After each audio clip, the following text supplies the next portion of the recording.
السلام عليكم ورحمة الله تعالى وبركاته أعزائي الكرام، كنتمنى تكونوا بألف خير. مرحبا بكم معايا اليوم في قناتكم شهيوات مطبخ آلاء. اليوم إن شاء الله غادي نتقاسم معكم تحضير طاكوس 100% كيجي غزال وبنين، صنع منزلي من طبيعة الحال. أي حاجة صايبتو على يديكم راه كتكون نقية وصحية. كنتمنى أنكم تابعوا الفيديو الاخير باش تعرفوا على المقادير وطريقه التحضير. بالنسبه للمقادير اللي غادي نحتاجو، عندي هنا الكفته ديال البقري والكفته ديال الدجاج. ممكن تستعملوا الكفته ديال لادند اولا اي نوع ديال اللحوم اللي بغيتو. اول حاجه غادي ندير هي انني غادي نوضع هاد الكفته ديالي في واحد القامله ولا في المقله كما كتشوفوا معايا. هي جبتها من الكونجيلاتور ودرتها في القامله، يعني على حساب ليسباس باش يكون عندي كبير. غادي نضيف البصله خضاريه اللي قطعتها على هذا الشكل هذا. كيف ما كتشوفوا الكميه حسب الرغبه. بالنسبه لي انا كتعجبني هذه البصله خضاريه، كتجي لذيذه في جميع الحشوات. كنغتنم الفرصه ديال الموسم ديالها، يعني كنخدم بها جميع الوصفات. كتجي لذيذه ما شاء الله وكتذوب، يعني هذه الكميه ما تخلعكمش، راها كتذوب ما كتبقاش قابطه في راسها، كتذوب مع الكفته ديالنا. وضفت كذلك نصف كأس ديال زيت المائدة كيف ما كتشوفوا معايا، يعني الكميه اللي تكون مناسبه الكميه ديال الحشوه اللي عندكم. كما قلت لكم بالنسبه للحوم، يعني ممكن انكم تضيفوا دجاج مقطع قطعات، ممكن انكم تعملوا على شكل كفته. غدا نضيف كذلك كميه من الملح ونصف معلقه ديال البزار اولا الفلفل الاسود، معلقه صغيره ديال سكينجبير كما كتعرفوا كتواتى مع الدجاج، معلقه صغيره ديال الخرقوم بلدي ولا الخرقوم عرق، والسودانيه اولا الهريسه اللي عندكم، والفلفل الاحمر من طبيعه الحال كنضيفوا بواحد الكميه مهمه. كما كتعرفوا الدجاج اللون ديالو ابيض، يعني كنحاولوا نبدلوا ليه اللون. عندي هنايا معلقه صغيره ولا نصف معلقه صغيره ديال الكمون، والقزبر يابس مطحون كذلك معلقه صغيره. وعندي هنا معلقه كبيره ديال المطارد، يعني هاد المطارد ضروري في هاد المرحله هادي، كيعطي واحد اللذه يا سلام للدجاج ديالنا. غادا نوضع المكونات فوق نار تكون متوسطه، وغادا نبقى نشحر بهذه الطريقه هذه، نقلب في الحشوه ديالي حتى كتنسجم مع بعضها وكتدبل البصله وكطيب لينا الكفته ديالنا. من بعد ما كطيب راه كتبان لينا الزويته، يعني التعزلات في الجانب، يعني كنتخلصوا من الماء، البصله كتطلق الماء، الكفته كذلك كانت في المجمد يعني ضروري ما تطلق الماء. دابا ها هي موجوده كما كتشوفوا معايا، يعني كتولي الزويته معزوله بوحدها. دابا يعني هاد الحشوه ديالي راه ولات جاهزه. من بعد ما قليت الفريت ديالي غادي نحتفظ به جانبا باش ينشف من الزيت اللي فيه. بالنسبه للمكونات اللي غادا نوضع في لاصوص، عندي هنا السودانيه اولا الهريسه اللي متواجد عندكم، عندي كميه من المطارد اللي غادا نضيف. بالنسبه لاصوص الجيريان راها حتى هي ضفتها، يعني غير هذاك المقطع ما لقيتوش. الا عندكم صوص الجيريان كتجي هائله حتى هي في الطاكوس ديالكم. عندي هنايا المايونيز اللي سبق ليا وتشاركت معكم، يعني هذا المايونيز اقتصادي ولذيذ صراحه، اول مره كنجربه. والكيتشوب كذلك غادا نضيف واحد الكميه. بالنسبه للصوص حسب الرغبه، يعني اللي كيبغي شي صوص راه كيضيفها. غادا نضيف كميه مناسبه قد المايونيز قد الكيتشوب، وغادا نخلط هاد المكونات اولا هاد لي صوص كلهم عندي حتى كنحصل على واحد الصلصه يعني منسجمه، هي باش غادا ندهن الطاكوس ديالي. بالنسبه للطاكوس يعني ممكن انكم تشريوه، ممكن انكم توجدوه، يعني حتى بالنسبه لانكم توجدوه في المنزل راه الطريقه ديالو جد سهله. ان شاء الله غادي نتقاسم معكم التحضير ديالو في فيديو لاحق. بالنسبه لهاد المره يعني كنت مزروبه، خديته من عند واحد الهري ما شاء الله، يعني صدقت واحد الكاليتي غزاله واعره صراحه. اول مره غادا نجرب طاكوس بهذه الجوده هذه، اولا العجينه ديال الطاكوس بهذه الجوده هذه.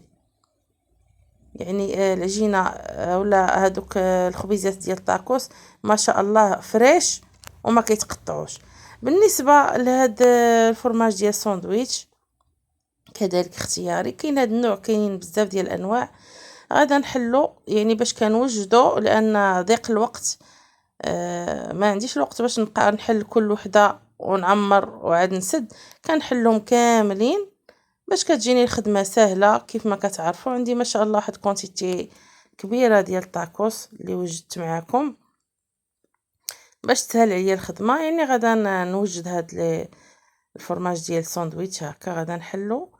ممكن تضيفوا اي نوع ديال الفرماج عندكم داخل الطاكوس، ممكن تضيفوا هذا وتضيفوا كذلك ديال الموتزاريلا اولا ديال ليدام.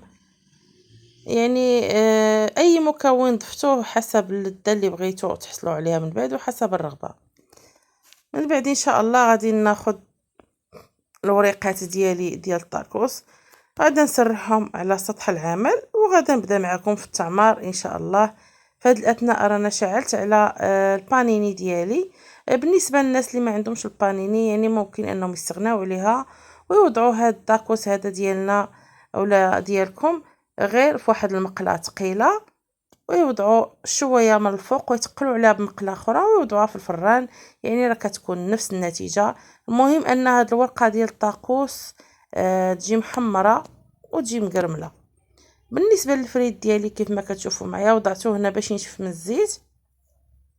غادا نبدا ان شاء الله معكم في التحضير ديال هاد الطاكوس. شوفوا ما شاء الله هاد الماركه هذه يعني الجوده ديالها عاليه واقتصاديه، وعندهم يعني كاينه واحد الكميه كبيره هنا 18 شحال 30 ديال 30 سنتيم، اما هما 18 ورقه 18 ورقه اللي كاينه. ما شاء الله الجوده يعني فريش، جوده عاليه. شوفوا معايا ما شاء الله صراحه معتمده عندي هاد النوعيه، غنبقى ناخذها دائما ان شاء الله. كيف ما كتشوفوا معايا غادا ندهن بلاصوص اللي وجدت معاكم على هذا الشكل هذا. بالنسبه للحشوه علاش كنطيبوها هي الاولى باش كنخليوها تبرد، لان الا ضفتوها سخونه في الورقه ديالكم كتقطع. الا بغيتو تطويوها كتقطع من طبيعه الحال مع الحراره ديال الحشوه. من بعد ما بردات راه غادا نعمروا بها ان شاء الله. بالنسبه للتعمار اختياري، ممكن انكم تسبقوا الحشوه هي الاولى ولا تسبقوا الفرماج والفريت عاد توضعوا الحشوه هي الاخرى. انا كيعجبني ان هاد الحشوه هي الاولى باش كتطلق في هاد الورقه هذه ديال الطاكوس. شوفوا ما شاء الله كيفاش كتجي رائعه. كون شفتوا الريحه يا سلام ديال القزبر يابس وديال المطارد اللي كاينه في الكفته، يعني المذاق كيجي ولا اروع. كنوضعوا الفريت ديالنا الكميه اللي بغيتو، الكميه اللي تجيكم مناسبه. بالنسبه لي انا عندي كميه كبيره ما شاء الله. غادا نوضع الكميه اللي بانت ليا هي هذيك، ونوضعوا طرونش ديال فرماج ساندويتش كاخر مرحله ونغلقوا عليه بهذا الشكل هذا. ممكن بالنسبه للاضافات ممكن انكم تضيفوا الخس مقطع، ممكن انكم تضيفوا طماطم يعني حسب الرغبه. بالنسبه للطماطم ما كنصحكمش بها لانها كتطلق الماء في العجينه اولا في هذا الخبز هذا كيجي ميه من الداخل معجن. يعني هذه الطريقه الكلاسيكيه ديال الطاكوس، كيجي ناشف وكيجي لذيذ من الداخل ومقرمل من برا ومقرمش من برا. هنا رانا ضايفه صوص الجيريان غير تمسح ليا المقطع ما تسجلش، كيعطي واحد المذاق رائع حتى هو. يعني واحد لاصوص اللي كتجي روعه في الطاكوس. غادا نستمر على نفس الطريقه حتى كنسالي الحشوه اللي عندي ونسالي الكميه اللي عندي.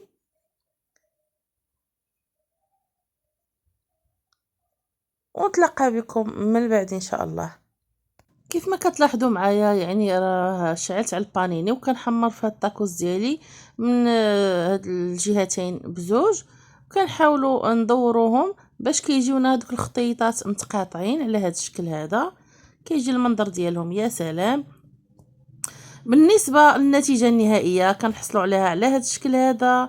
كنتمنى ان الفيديو ديال اليوم ينال اعجابكم. ما تنسوش تدعموا القناة باشتراكاتكم ولايكاتكم وتعليقاتكم محفزة، ودمتم سالمين، ورمضان كريم عليكم بالصحة والهنا ان شاء الله. تقبل الله منا ومنكم صالح الاعمال، وعواشركم مبروكة.